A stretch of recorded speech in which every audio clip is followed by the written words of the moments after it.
সরকারি চাকরিতে কোটা ব্যবস্থা বাতিল করে ২০১৮ সালে সরকারের জারি করা পরিপত্র পুনর্বহালের দাবিতে বৈষম্য বিরোধী ছাত্র আন্দোলনের ডাকে গত বছরের ২ জুলাই রাজধানীর শাহবাগ মোড় অবরোধ করেন শিক্ষার্থী ও চাকরি প্রত্যাশীরা। এদিন আন্দোলনকারীদের সাথে বিক্ষোভে অংশ নেন জাতীয়তাবাদী ছাত্রদলের কেন্দ্রীয় কমিটির যুগ্ম সাধারণ সম্পাদক মোহাম্মদ তরিকুল ইসলাম তারিক। ৭ জুলাই সারা দেশে বাংলা ব্লকেট কর্মসূচি পালন করা হয়। ব্যাপক বিক্ষোভ অবরোধে অচল রাজধানীর শাহবাগ মোড়ে ছিলেন ছাত্রদলের এই নেতা। পরের দিনও বাংলা ব্লকেট কর্মসূচিতে নেতাকর্মী নিয়ে অংশ নেন তিনি। ১৫ জুলাই বাংলা ব্লকেট কর্মসূচিতে রাজু ভাস্কর্য রূপ নেয় রক্তাক্ত প্রান্তরে। ওই দিন সাধারণ শিক্ষার্থীদের ওপর নিষিদ্ধ ছাত্রলীগের সন্ত্রাসী হামলায় আহত হন অনেক শিক্ষার্থী। এদিনও নেতাকর্মী নিয়ে রাজপথে সরব ছিলেন ঢাকা বিশ্ববিদ্যালয়ের এই শিক্ষার্থী। ১৬ জুলাই কোটা সংস্কারের দাবিতে শিক্ষার্থীদের কর্মসূচিতে আবারও নিজেদের সমর্থনের কথা জানায় ছাত্রদল। একই সঙ্গে শিক্ষার্থীদের এই আন্দোলনে মাঠে নামারও ঘোষণা দেন সংগঠনটির শীর্ষ নেতারা। ওই দিন রংপুরে আবু সাইদ পুলিশের গুলিতে নিহত হলে প্রতিবাদে কেন্দ্রীয় শহীদ মিনার এলাকায় বিক্ষোভ করেন শিক্ষার্থীরা। নেতাকর্মী নিয়ে বিক্ষোভে সক্রিয় ছিলেন ছাত্রদল নেতা তারিক। ১৭ এবং ১৮ জুলাই কঠোর বাধার মুখেও পিছপা হননি তিনি। কমপ্লিট শাটডাউনের মধ্যেই ছিলেন রাজপথে। ১৯ জুলাই আন্দোলনকারী শিক্ষার্থীদের কমপ্লিট শাটডাউনে রাজধানী ঢাকায় ব্যাপক সংঘর্ষ, হামলা, ভাঙচুর, গুলি, অগ্নিসংযোগ ও প্রাণহানির ঘটনা ঘটে। রাজধানী ঢাকা ছিল কার্যত অচল। সেদিন নীলক্ষেত নিউ মার্কেট এলাকায় রাজপথে ছিলেন ছাত্রদল নেতা তারিক। লাগাতার কর্মসূচিতে অংশগ্রহণ আর দাবি আদায় সহযোদ্ধাদের সাথে থাকা তারিক জানান, ২০ জুলাই ছিল তার জন্য সবথেকে বেদনাদায়ক দিন। ওই দিনের মর্মান্তিক ঘটনার বর্ণনা দিয়ে ছাত্রদলের এই নেতা বলেন, তার চোখের সামনে ৫ হাত দূরত্বে থাকা এক সহযোদ্ধার মাথার এক পাশ দিয়ে বুলেট ঢুকে আরেক পাশ দিয়ে বের হয়ে যায়। ওই বুলেট তার কাছে সংরক্ষিত আছে। মনে পড়লে এখনো রাতে ঘুম হয় না ছাত্রদল নেতা তারিকের। ২০ জুলাইও আমি সেম স্পটে অংশগ্রহণ করেছিলাম।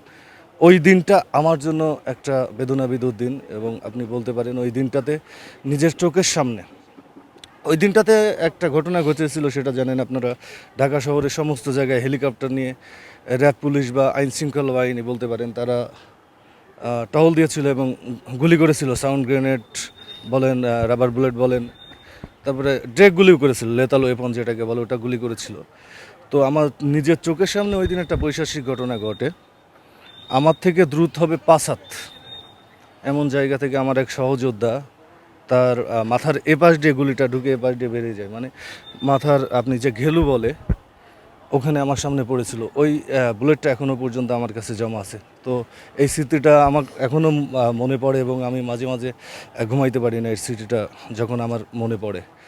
আন্দোলনের শহীদদের স্মরণে ৩০ জুলাই নিজের ফেসবুকের প্রোফাইল লাল রঙের ফ্রেমে রাঙান ছাত্রদলের এই সক্রিয় নেতা। ৩১ জুলাই শিক্ষকদের সাথে ঢাকা বিশ্ববিদ্যালয় ক্যাম্পাসে মার্চ ফর জাস্টিস কর্মসূচিতে অংশ নিতে যাচ্ছিলেন তারিক। পথিমধ্যে হাইকোর্ট মাজারের সামনে তাদের আটকে দেয় পুলিশ। ১ আগস্ট আন্দোলনের শহীদদের স্মরণে রিমেম্বারিং আওয়ার হিরোজ শিরোনামে কর্মসূচিতে তারিক যান কেন্দ্রীয় শহীদ মিনারে।